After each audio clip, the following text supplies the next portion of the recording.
What an absolutely curious episode of Odd Taxi. Just got done with episode 7 of Odd Taxi, and this is absolutely... I don't know what to think anymore, especially with Odokawa, but let's jump into it. So the episode opens up with Odokawa checking in on Kawasawa's place of schooling, and apparently, according to one of the students, even though he puts on this facade, obviously we know that he is absolutely a coward. And following this, he goes back home to find that he has a bullet hole through his window into his closet where we presume this girl, this high school student that is missing, is actually located at. Yeah, this is where it's getting very curious, but we'll get into that in a minute. But yes, Odokawa goes to the police, which thankfully for him, the younger of the Diamond brothers is there. He's claiming he's going to call up his brother, but he's like, no, he'll complicate things. Just come to my house. I got a bullet, went through my window. Need you to check it out. And then when they get there, Odokawa pretty much asks his little brother, like, why are you a cop? And he's like, I want to punish evil. And come to find out, apparently, when him and his brother were younger, these two twins, their parents went out and they got killed by a hit and run, and it was a taxi driver. So that's apparently why they hate taxi drivers so much. But, yeah, the entire time, Daimon, the younger brother's like consistently badgering him that, he's the one that obviously kidnapped this girl. He has to be the one. And, yeah, when he went to go leave, he actually was going to go check the house, but then he got a call about a body in a nearby river. But during this kind of exchange between the two of them at their house, Odokawa basically enlists the younger Daimon to give him an opportunity to catch Dobu. He keeps telling him, look, your brother's working for Dobu. He's like, no, that can't be true. My brother told me it wasn't. I'm not going to believe you over him. And it's like, well, you want to punish evil, so I'll help you catch Dobu. And so he tells him about the whole plan about robbing the bank. He tells him about this other unknown person, which we know is Tanaka, with the gun. Dobu wants the gun. So all these things that are inner loop that he basically lays out what happened in the last 6 episodes to the younger brother and the entire situation they're dealing with. And like I said, giving him the opportunity to catch Dobu.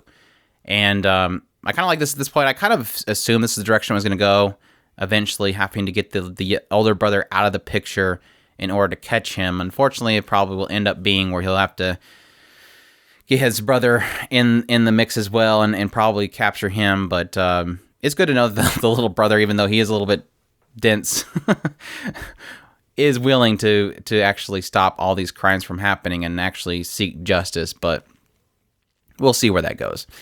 On the side, we've also seen Eiji was hiding from the money collectors. Eventually, Shiho, the girlfriend, ends up tricking him into going to some location. That's where they capture him and are interrogating him for his money. At some point, Odokawa runs into a very interesting guy who was rapping all the time. And I admittedly really hated this scene. I really didn't like the whole rap scene, but it was cool, I guess, but it just kind of a little bit too long for me. But we end up finding out later on this is actually the rival of Dobu, which is Yano. So the rival Yano is apparently leading Yamamoto and in theory leading the idols who are doing this badger system of tricking men into taking money and then going into debt and then hustling for their money. So yeah, thankfully Shiho seems like she wants to get out of that whole situation. We'll see if that actually turns out well for her, but yeah, I don't think she's getting out of it for the sake of Eiji. I think she's just getting out of it because she doesn't like the situation. But yeah, Nikaido in this episode was a little bit grumpy. A little bit grumpy.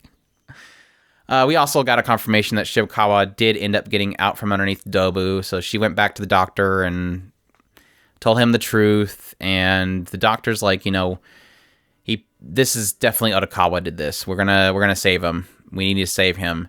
And it showed his chart, which had a X-ray of his brain, which here's where I'm starting to get. Here's where this is where it's gonna start getting tricky.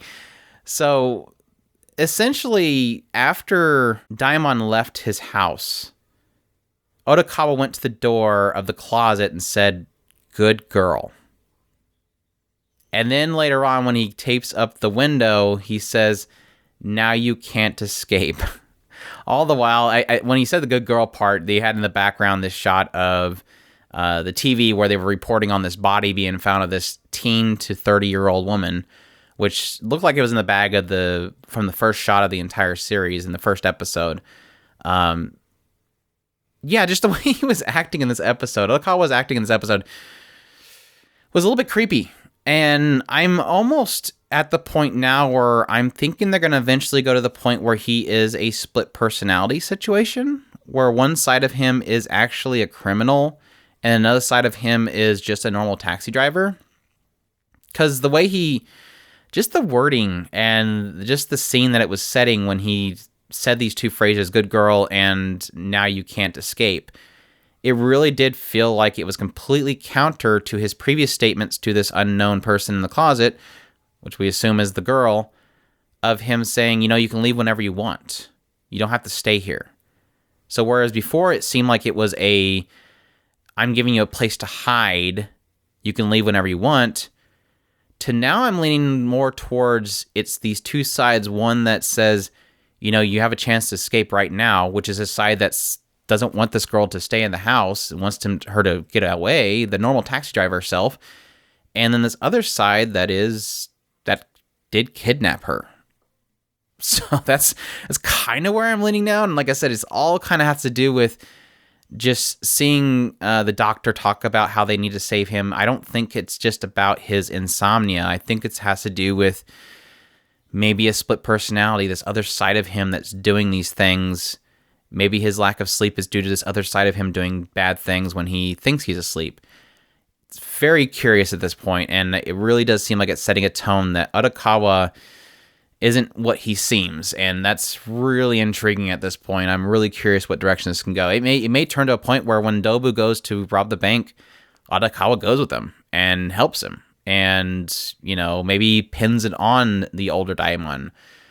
There's so many directions this can go at the point, and it all kind of hinges on the idea that I feel like there is something else to Odokawa than we originally presumed. So really, really cool stuff. I am super I'm super into the show at this point. It's like this episode was like, whoa, what are we doing here? What are we doing here? Something is not as it seems. So yeah, really cool. I am curious to know what you guys think in the comments. Am I like going way off left field, or do you think this has some merit to it? I mean, the other side to me does kind of wonder, and I guess it does kind of lead into the idea of Odokawa having another side to him.